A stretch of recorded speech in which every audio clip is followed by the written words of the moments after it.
morning and welcome to Love Every Moment, coming to you today from Amarillo, Texas. Today's verse is 1 John 2:16. For all that is in the world, the lust of the flesh and the lust of the eyes and the boastful pride of life is not from the Father, but is from the world. Now, when it starts with for or therefore or some similar word, you need to back up a verse or two. Last week's verse, it says, do not love the world nor the things in the world. If anyone loves the world, the love of the Father is not in him. Well, of course, that means what it means, that you can't love the world and be a Christian. And so what is that love of the world? Well, this week's verse is going to unpack that a little bit with three particular things. It is the lust of the flesh, the lust of the eyes, and the boastful pride of life. The same three temptations that Satan tempted Jesus with in the wilderness. So let's unpack those.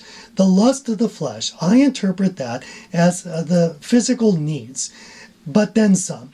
So we need food and clothing, shelter. Some would argue that sex goes into that as it is a primary urge.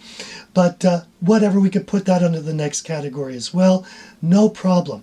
Now, what is the lust of the flesh then? There's nothing wrong with eating, but the lust of the flesh says, I'm going to eat anything I want and forget what God wants me to eat. Well, God might have a better plan for me to eat healthier foods or whatever he wants me to eat, or sometimes not to eat if he wants me to fast. But the lust of the flesh says, oh, forget that, I'm going to do what I want. Same with sex. God has specific structures about how sex should be, but if we say, no, I want to fulfill my own sexual desires any way I want, I'll have sex with whom I want and however I want, well, then that's fulfilling the lust of the flesh. The next one is the lust of the eyes. I interpret that as seeing what other people have and wanting that. So this person has more money. I want that. This person has a better RV. I want that. This person has a pretty wife. I want that. This person has a better job. I want that. Seeing someone else's situation and what they have and lusting after that. There's nothing wrong with making future plans, and there's nothing wrong with wanting to better our lives.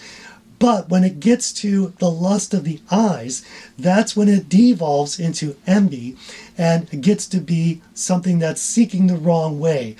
We should seek God and what he wants in our lives and not try to fulfill that with our own lust of the eyes. The next one is the boastful pride of life, and I interpret that as wanting the say-so, wanting the authority to command things to happen. And I tell this person to do something and it'll happen because I have a certain estimation and a certain importance in life. And there are times when Christians are in that particular place, but we shouldn't want that particularly to boss people around and so forth. That's when it gets to be the boastful pride of life. So, there are preachers that will go about saying, oh, but you can have all of these things.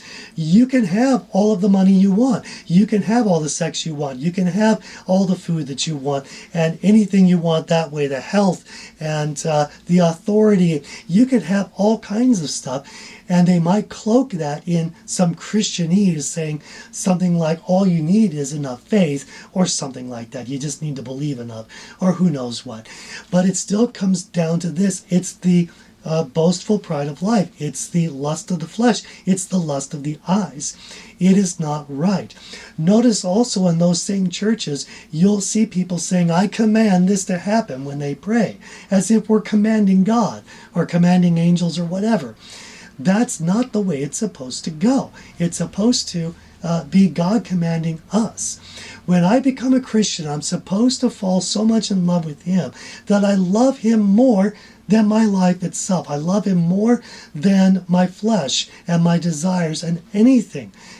So let me end with this wonderful verse from a praise song I've been hearing in a lot of churches. The chorus basically says, if more of you means less of me, take everything. That's good doctrine and that's good worship. So let's choose to love every moment, because then we're going to love every moment. I'm your average wretch and I hope you have a great week.